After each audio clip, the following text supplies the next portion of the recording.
Hello, I'm Victoria Brown, and welcome to Artcore Crafternoon today.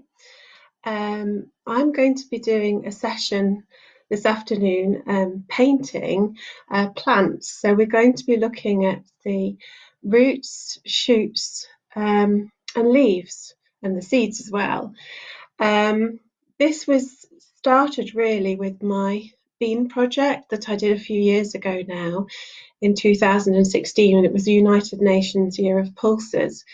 And as I live on a farm, my husband's a farmer, I decided to do a project to celebrate um, agriculture and our dependency on it for feeding the world. So I embarked upon this project. So I would go and visit the field at the different times, different seasons, the different stages of the crop. And I've got some work to show you here that I've been doing. I plan to do a series of bean scrolls, and these were painted on canvas. So here we go. There's the canvas here. Can you see that?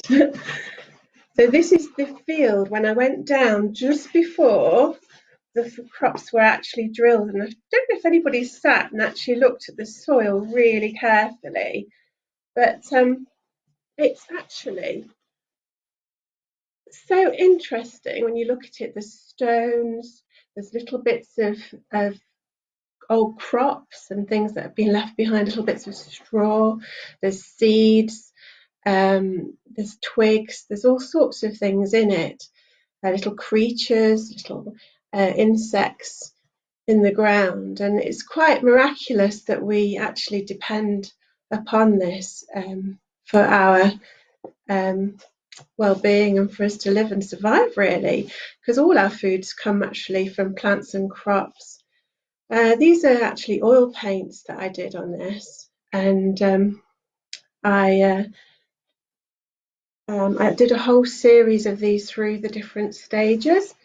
So this was the stage just before the crop was drilled. So here we've got, here is a picture of when the tractor went to the farm with the tractor and the seed drill. You can see the seed drill behind it.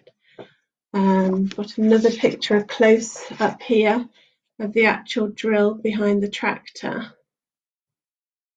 And that's inside that big red sort of box on the back of it, is where they put all the seeds. There's a picture here of the loader loading big bags of seed into that big red tank where the seeds go. And then there's lots of little pipes that travel down, and the seeds actually planted into the soil. And this here is actually makes me quite sad, because it's my little dog there, Harvey, underneath, who passed away a couple of years ago. It brings back memories of him. But that's really how the process of drilling starts on a farm. And this is the crop that we were planting. I've got the bag of seeds in here. Here we go. There's the seeds. Oh, that's it. Look, you see tiny little seeds. These are called faba beans, and these beans, once harvested, go to well, they're exported to Egypt and to Lebanon. These beans were actually exported to Lebanon, and they make a kind of a stew, or they make falafels, and they're sold for the actual food purposes. This is actually one of the beans that is growing there. You can see that just at the early stages, popping through the soil. So that's how it sort of begins. But it's a miracle, really, the growing process. This is when I went down to the farm a few weeks later. So the plants would be at about this stage here, that sort of stage. and with just the leaves popping up above the ground. And what I was fascinated with was the rows and the lines of the plants all growing up and down the field, and the tracks that they actually make, and the trails, and the different shades and tones of green with the lines right up to the skyline at the top. So that's what I found as absolutely fascinating, is the crop as it grows. So if you've got any crops outside your window, or on one of your favourite walks, have a look at the different stages of the growing and the planting and things. This is a little bit later on when I went to see, and the plants have got even bigger. You see that they're just growing even more in the ground. So eventually, with the bean plant, they eventually grow and have a flower. I thought I'd just show you a little bit of what I do with this project. I was looking really carefully every little stage as it was popping up through the ground.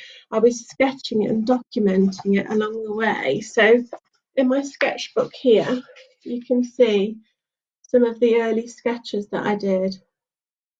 This one here, this one I actually dug up. It had just got the roots there underneath, and I lay it on my desk in my studio over just a couple of hours. I went to have my lunch and came back, and the leaf and the stem had actually lifted off the page and was actually moving towards the window, towards the light. So it's actually quite fascinating how the plant, really needs the light, it really needs the soil, it really needs water, and it needs moisture. We've planted another crop just this weekend called linseed, and that will be sold for its oil purposes, and to go on the top of bread, little seeds on top of bread. And that we're just praying for rain now, because it's gone into quite dry ground, and that will need a lots of rain over the next few days to actually help the seed germinate and start to grow. So we're just really hopeful for that. So if I show you a little bit of my sketching, I've got some lovely crayons here.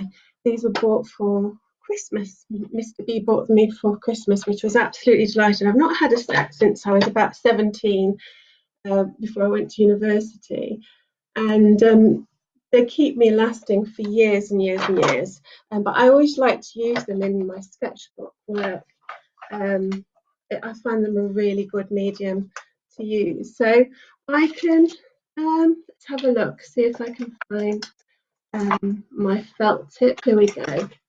I'm going to use a felt tip on this drawing here, because you'll be able to see it better on the screen. So I think I'll probably have a go with this pea plant here, have a go at drawing this with its long stem. It's got quite a lot of leaves, and I love these curly tendrils that are there ready to hold on to something so they can climb up some sticks or something. So I'm going to look really closely at this, and maybe start off with the tendrils at the very top.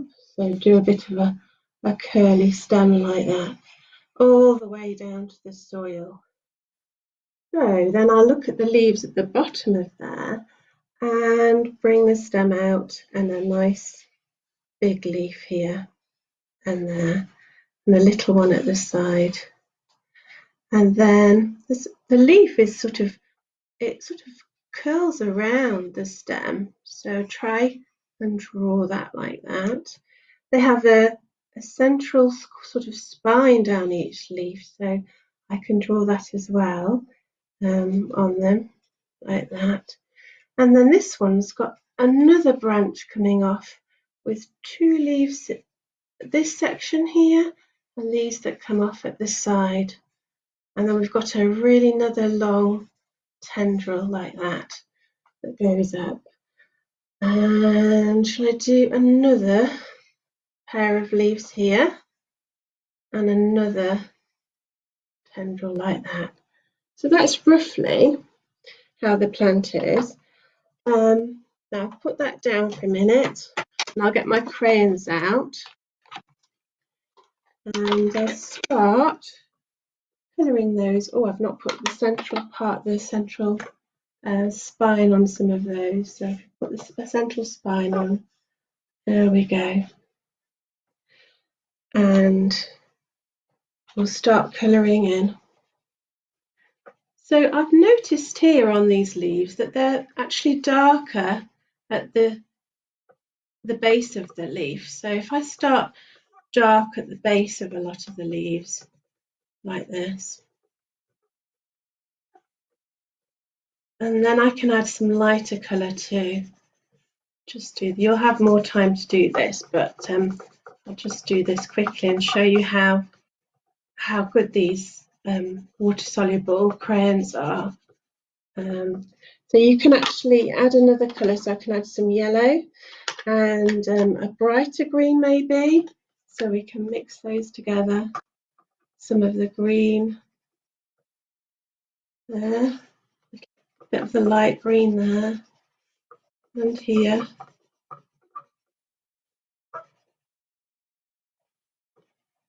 There we go. Just put a little bit more there in the colour all the way down. Okay, so I put a little bit of the yellow on as well, so we'll be mixing the colours actually on the paper, so a nice fresh clean shoots and leaves like this. Okay, so now get some clean water, and I've got a jam jar here with the water in, so we'll just blend that over the top, and that should create quite a nice blended green. And you should have your shading there. You actually see that. There we go. Across a little bit. So we can have a little bit and there. So you've got the nice fresh spring shoots like that. So have a play about at doing lots of sketches. I would actually do lots and lots of them, and just get to really observe the plant closely. You can observe it during the time of it growing. You can also dig up the soil and have a look inside to see what's inside the soil. I'll replant this, but I'll just take it out just so we can have a look. So we have a look at that there. If you can see that, we've got the bean that's opened up, it's split open, and there's a root that's grown down from the bean, and we've got the shoot going up there, and it's actually growing. So maybe dig one of those up and actually start sketching it. When I was working as part of the Bean Project, I worked with a primary school in Derby, and the children sketched these and drew them and painted them, and then later on they got some clay and made some 3D forms based on these shoots, and it was really interesting, and all their work that they did, and we took to RHS Tatton Park for an exhibition there, and we won a highly commended award for it, for the children's work. So it's some really interesting sculptural forms when you really study a plant. I'll pop that back in its pot, and I can pop that out. My husband's made some new beds, so we're going to plant out some vegetables. I've got some courgettes, some zucchini here ready to be planted out, and the peas and some chili plants and all sorts of things. So hopefully we'll have quite a lot of crops of vegetables this year. So the other thing with the beans, they actually start to flower after several weeks. They grow quite quickly, and you've all heard the story of Jack and the Beanstalk. Well, we had quite a lot of fun with that story actually, with some nursery children that I was working with, and we did we started a 60-metre long beanstalk.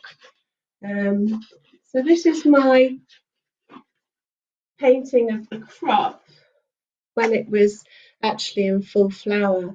The flowers were quite interesting, almost sort of the shape of an iris sort of flower, and they got a really nice purple tone to them. So they were really quite beautiful. And the bees, it was just full of the bees, because the bees actually go and collect the pollen, and they pollinate each of the beans, and then the plant actually produces these pods. So this is actually what contains the new seeds in there for us to eat. So with this one, I used a technique I use quite a lot with gold paint. You can see the gold and gold leaf on top. I wanted this one to be celebratory and to think about the crop and the fact that it gives us food, it gives life, and it gives us sustenance. And with the United Nations 2016 World of Pulses that they were celebrating that year, the focus was about feeding the world with pulses, because they're a really good source of protein and a good source of fibre. So they're a really good thing for us to have in our diets rather than meat. It's more sustainable for the world. So that's my bean painting with the flowers. The children in the primary school as well, I've rooted up one of those long beans, and they did some huge long drawings, just really expanding the size of the stem and the flower and the leaves. So maybe you could actually try and expand your pictures and make them a lot bigger. Another thing with the beans is the final stage here. I'll show you this one, is when all the pods are on the crop, and the crop, it dies off. So you can see there's a couple of poppies in there. I don't think they should be in there really. But there's these little pods that I showed you. Can you see those? Oh, see those? There's little pods there. If we open it up, we can see the little beans inside. There we go. So the combine harvester goes into the field, and the bean pods are harvested, and the pods are separated from the beans, and then the beans are put in a trailer and transported back to the farm to be stored. And then once the beans are being sold, we followed them all the way to the processing plant, where they were cleaned and sorted and bagged up to be exported to Lebanon. So it's quite interesting to look at that process. If any of you have any of you been doing your gardening? If you're lucky enough to have a garden, I know some people have been setting up vegetables patches in their garden as something to do during lockdown. Growing herbs in your house is a great thing. Growing cress and growing carrot tops. Even looking through the vegetables that in your shopping, a cabbage leaf, maybe studying that really closely, because they're really interesting with lots of veins on them. I've been for a walk this morning in the woods, and I've really noticed over the last week the bluebells have been glorious over the past 2 weeks. But this weekend, the leaves on the trees have just taken over, and there's a canopy right across the beautiful bluebells. And I've picked some of these gorgeous leaf shapes. So if you think about the diverse shapes that you get from leaves, I think that's a sycamore leaf. This one's a cherry. We've got a beautiful little oak leaf. So maybe when you go for your daily exercise or look out the window, just have a look at the trees and see what stage they are now. It's incredible, the difference in them. That's a beautiful little ash leaf there. So what I do in one of my classes quite often in the springtime and in the autumn, is to think about leaves and leaf shapes, and have a look at practicing them and drawing them. And we can get a little bit too precious and worry about too much. If we're not done drawing for many years, we might worry about what they look like. But really, it's just being playful, just practicing. And what I always often do is to do like a game, and I call it 2-minute leaves, and it's just really quickly drawing as many different leaf shapes as you could think of, and then painting them, and then see what happens. So if I just have a go now at maybe doing that, sort of drawing some of those leaf shapes. I've got some charcoal here. So charcoal's quite nice sort of medium to use. So you know, it's worth investing in some if you can. So I'm going to give myself a couple of minutes and just do a whole row of different shaped leaves. So these are going to be just from the ones I've shown you that I can remember off the top of my head. So I think that has some lines down there. And we had, I think we've got an oak leaf.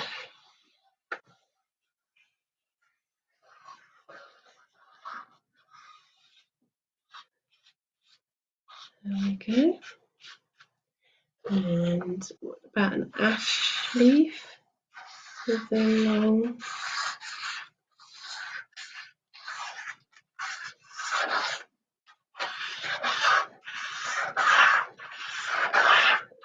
So just try and be playful. And what else should I do? Should I do a bean leaf as well, maybe? This one there. So now I've done those, can you see them? I could just give them a little bit of a colour wash. So I've got a little palette of paints here. We've got the Reeves Tin of Watercolour palette, which is quite nice to use. And I've got my of water. So with the fresh leaves, if we remember, they are quite fresh green, quite vibrant green. So I'll choose those. So all you do is dip your water into the water pot, and then just start painting. So it's really quite satisfying. You can go over the charcoal. It doesn't matter if it smudges a little bit as well. You can alternate from using a darker green to lighter green. A little bit more water. Doesn't matter if it dribbles. It looks more interesting that way. So let's just do that. And you can add a little bit of yellow too, get some more brightness to your paint. We've got an oak leaf next, so blend in the greens. It was beautiful. They're very thin at the moment because they're so new. Let's have a look. Put a little bit of yellow in there because I remember it being so bright, the green. So you can still see the charcoal and the shape of the leaf. Might have a little bit of dripping going on as well. And then we've got the ash down below. Can you see that one? I just might need to lift it up a bit. Paint that one. So we're just very swiftly paint them. It's very satisfying. And if you don't want to use the traditional greens and the different tones of green, then you can just use some really bright colours. Go really bold and abstract if you want to. This is your painting, it really doesn't matter. So this is really, really quick, really swift. You've got your basic leaf shapes. There we go, can you see that? There we go, and just some different tones and shades of green. And with your water, you're creating different tones using the white of the paper that comes through. So you've got a whole range of leaves there, and then you can go on if you wanted to cut them out. If you've got children in the house, it's quite fun to cut them all out and have a whole stack of leaves that you've made. You can go on to cut them out and make a leaf collage, string them all together and have the leaves hanging from somewhere in a mobile, so that would be quite nice. I also had a go at drawing the leaves. Can you see? In abstract colours. So you can just draw one great big leaf and put patterns and colours on it. And then you could also draw that on card. And this could be hung in a mobile. Lots of colourful leaves all together would look quite fun. So have a go at doing that maybe. These are I've blown up some of the seeds. I've used, I've stuck one of the seeds actually on the paper and used charcoal to actually draw the bean seed in a really, really large size. So maybe you could have a go at doing that. There's a broad bean there. We've got a faba bean again. Don't know what that bean is. I think we've got a cobra bean as well. Oh, here we go. That's a long, thin black bean, a black cobra, French bean. It's surprising when you actually look at the seeds, the different shapes and colours that you've got. And then you can have a go at doing some patterns and making your large bean seed into a bigger picture. So that's another possibility. I don't know if any of you remember the story of Jack and the Beanstalk. That's a great story to read, as I said. I read this to children at a Little Explorers nursery school, and we started to paint a really big beanstalk on some wallpaper lining paper, and it just grew and grew and grew, and everywhere I went and visited that summer, people added to it. So we had a fantasy beanstalk with petrol stations on it, cars driving up it. It was just really, really good. I'll show you a picture at the start of it here. You can see it coming out of the polytunnel there. Can you see the polytunnel? So we mixed lots of greens. So if you get a palette together and mix lots of greens, so you can create your own bean seeds. So I've got your bean leaves. So I've got a palette here. If you've got a palette, or you could use a lid or anything really that you've got. I've got some paints, some really nice bright green here. You can experiment with colour mixing. I've got some yellow, this nice yellow here, and I've got some blue. So if you start off, you could just mix your own greens, just starting with yellow and blue initially, and trying to mix your own palette of greens. So if I do it on the back of, oops dear, I lost that now. Let me try and get it back up. Sorry about that. There we go.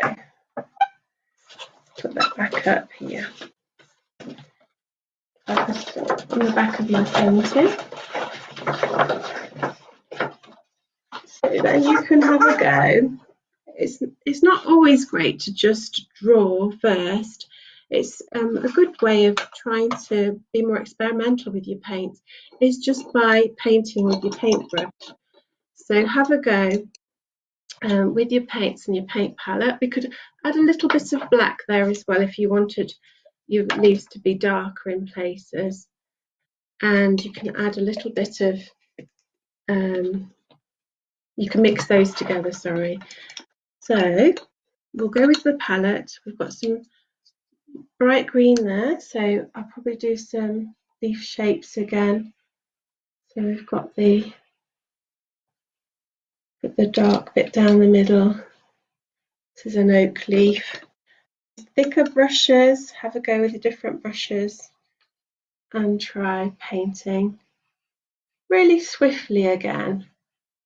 You can see that. Probably move it over there a little bit for you. Just have a go at practicing the leaves. Here we go.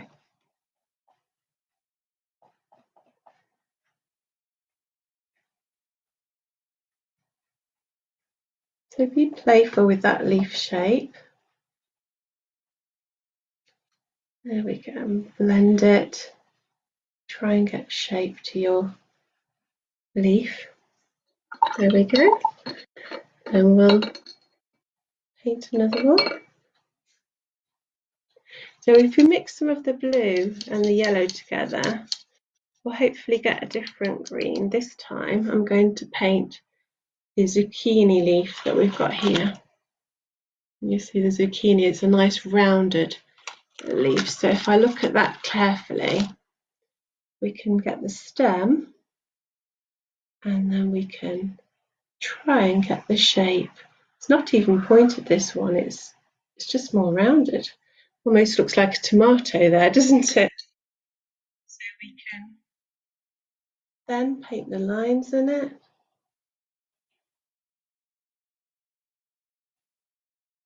There we go. The darker colour first, and then I will paint the lighter colour over the top.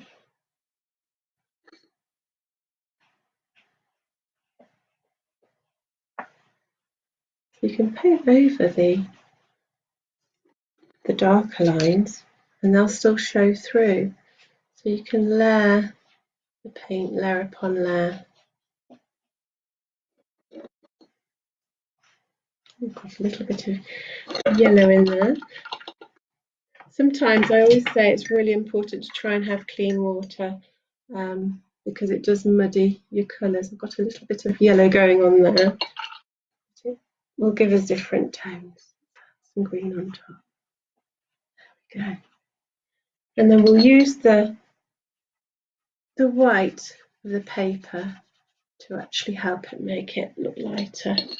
So you can use acrylics really thin like this, or you can use acrylics really thick as well, like oil paints really.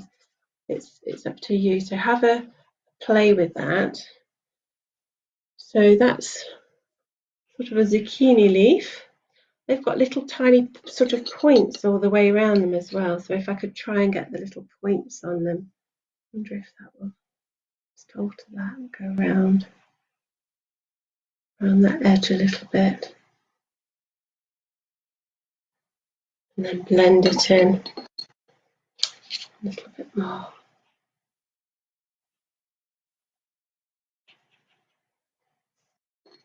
There we go.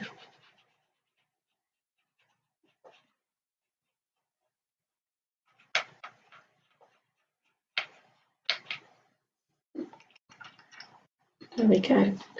So that's an oak leaf and a zucchini leaf done very quickly. But if you just keep on going with that, and then you can experiment using thicker paint if you want to as well. And then hopefully get a portfolio of images together and maybe then move on to painting on canvas or onto you can use paint onto cardboard or some thicker material. It could be a start of a project if you like working with textiles. You could use this image, the shape and the form of the leaf for a textile project if you wanted to do some of that. So just try and experiment. What I always say is that there is no must in art because art is free. It's actually looking at something and just studying it carefully with sketching, drawing, painting, using different mediums like clay or textiles and exploring it just freely. And as you actually look at something through an artist's eyes, then you actually learn about different subjects as well, which I think, if you think with the subject of plants and growing, there's so much science involved. So for those of you that are homeschooling, you can learn so much with your children over this time about plants. If you haven't got access to the outdoors, then if you go online and Google leaves and shoots and seeds, there's all sorts of diagrams and images and things that can give you inspiration as well. So have a look on there. And I always say, every child is an artist. The problem is how to remain an artist once you grow up. And that's a quote by Pablo Picasso. So just if you're an adult and you've not done any drawing or painting for many, many years, I've worked with a lot of people through creative living workshops, and they start off by saying, no, I can't do drawing. I just haven't done it for years. And there's a lot of fears that people have about being able to paint and draw. But it's about just having a go and just suspending all your fears and just be playful, because a lot of studies recently indicate that being close to nature, being creative, actually helps improve your mental health and well-being. So I think at this time people really need that, and to be able to just allow your artist child to be present again and to let yourself have a go, I think could be quite valuable for you. And I hope you get as much peace and happiness from drawing and painting as I do. If you could send Artcore some images of the plants and leaves that you've been painting and some of your creative ideas, it would be wonderful to see them. And I hope you manage to stay safe, and a big thank you to all those of you that are key workers and working out in the community to keep people safe and well. And thank you to everybody that's staying at home. It's just, I know it's hard for everyone, but if you can find ways to occupy yourself, that's wonderful. And I would love to see your creations if you do. Okay, well, next week I'm going to be doing a workshop on my project to do with India and my paintings on India. So please join me next week at 1 o'clock. I hope to see you there. So stay safe and see you soon. Bye bye.